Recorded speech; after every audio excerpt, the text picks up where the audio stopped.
अगर घर नहीं बसाया जाता, अनफॉर्चुनेटली कभी कभी बहुत मुश्किलात भी आती हैं ख़वातीन को, कहीं ना कहीं वो ये एक्सेप्ट भी कर लेती हैं, कहते चले अब हम लोग सेपरेट हो जाते हैं या घर अब मेरे से नहीं बसा रहा, उसकी भी जिम्मेदारी फिर खातून पे ही आती है कि इसी की गलती होगी, इसी की वजह से ये सारी चीज़ें हो रही हैं, इससे ही नहीं घर बचाया गया।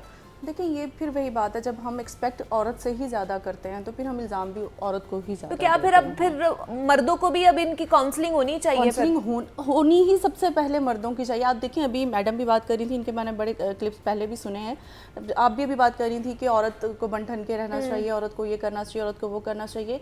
अब ये देखें घर में मर्द जब आते हैं बाहर से काम करके, वो बाहर मतलब ये दो चीज़ें हैं ना। देखें हम मर्द अब सबसे पहले हम ताना देते हैं, अब थोड़ा सा मैं अपने उसमें पंजाबी वाले स्टाइल में आ रही हूँ। मर्द सबसे पहले ताना देते हैं, घर से बाहर जाते हुए तुम बंधन जाती हो, घर में रहते हुए तुम्हें मौत पड़ी रहती, ये जुमले होते हैं, आपने सुना होगा। अच्छा, वही मर्द जब घर से बाहर जाता है, अच्छे कपड़े पहन लेता है, पैंट शर्ट भी पहनेगा, परफ्यूम भी लगा लेगा, शेव भी कर लेगा, द मोमेंट वो घर आएगा सबसे पहले वो क्या करेगा, बुनियान पहनी हुई होगी और साथ में जो है ना वो खुला सा ट्राउज़र पहन लेगा या शॉर्ट्स पहन लेगा। अब अपना हुलिया उसका ऐसा है कि जैसे अभी बैल कोने जा रहा है। मतलब क्या कर रहे हैं आप खुद भी तो वही सब करते हैं ना। तो इसका मतलब ये है कि मर्द भी तो नहीं औरत के लिए बन ठन रहा, पहले वो तो शुरू करे, वो भी तो कहे कि भाई हाँ कोई नहीं, तुम्हें मतलब तुम्हारे पास आना है मैंने तो मतलब मैं तुम्हारे आस पास हूँ, कहीं तुम मुझसे स्मेल ना आए। मर्द क्या करते कि एक दिन ब्रश ही नहीं करते। मतलब मैं हैरान हूँ ये कैसे लोग हैं।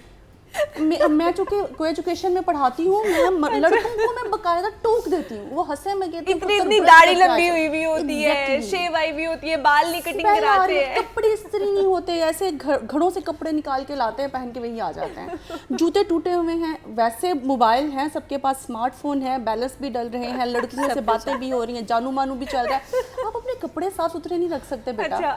इवन मैं तो कह देती हूँ कि बेटा अब आप जवान हो गए हैं, अभी आप जब लड़कियों को देख रहे होते हैं तो अपने आप को इस काबिल तो कर लिया करो किसी की बेटी की तरफ आंख उठा के देख भी सको। अच्छा, तो ये मामला दोनों जेंडर्स का है।